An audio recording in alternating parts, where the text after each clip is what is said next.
Tere, mina olen Eleri ja tänaseks teemaks on, kui sa kardad Jumalat kuulata. Ja ühtlasi on see ka meie 3. nädala kokkuvõte.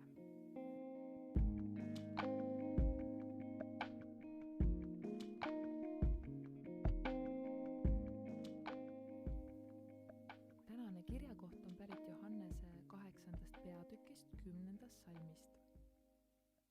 Jeesus ajas enese sirgu ja ütles talle, naine, kus nad on? Kas keegi ei ole sind surma mõistnud? Tema ütles, ei keegi, issand. Aga Jeesus ütles, ega minagi mõista sind surma. Mine ja nüüdsest peale ära enam tee pattu. Ehk oled sinagi kogenud oma elus aega, mil kartsid kuulda, mis Jumal sulle ütleb, sest sa ootasid kohtumõistu. Aga see, mis Jumal räägib, on oluline.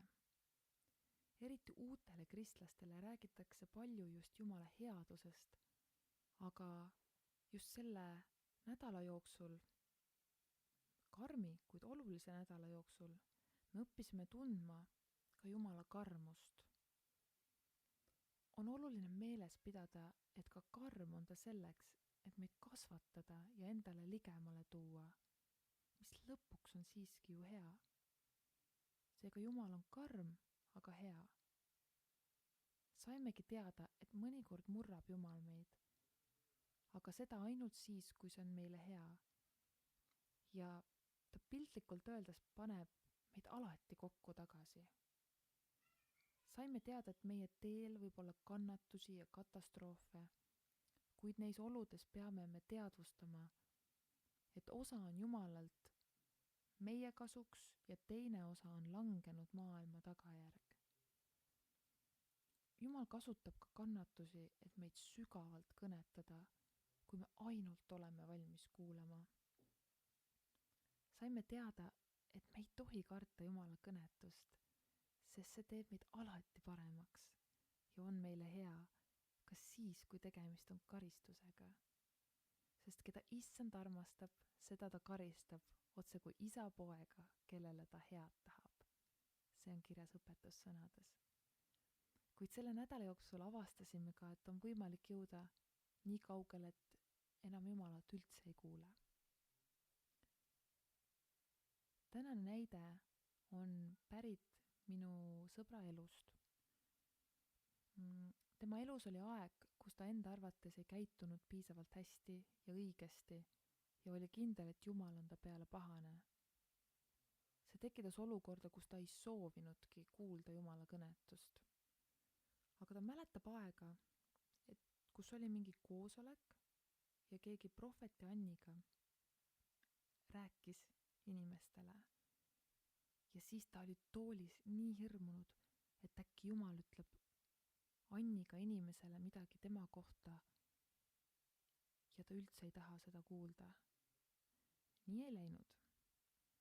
Mõni aeg hiljem, kui ta mõtles Jumala kuulamise peale ja et ei tea, mis ta ütleks, jõudis temani lause, ma armastan sind. Ja just see lihtne, aga võimas lause murdis midagi ta sees ja läheb kokku Johannese 8 looga, kus prostituut saab Jeesuselt sõnumi, ma ei mõista sind hukka. Väljakutse sulle. Räägi Jeesusele oma suurim patt ja hirm ja võta aega, et kuulata, mis ta ütleb. Ole avatud ka sellele, et Jumal võib tahta sind manitseda.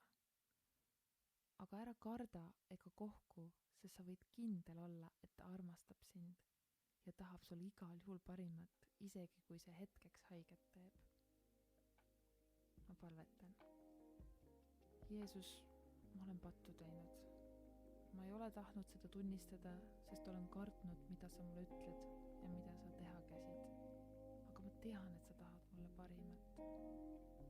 Palun anna mulle julgust tulla sinu ja koguduse liikmete ette, et tunnistada oma patud ja kuulda, mida peaksin edasi tegema.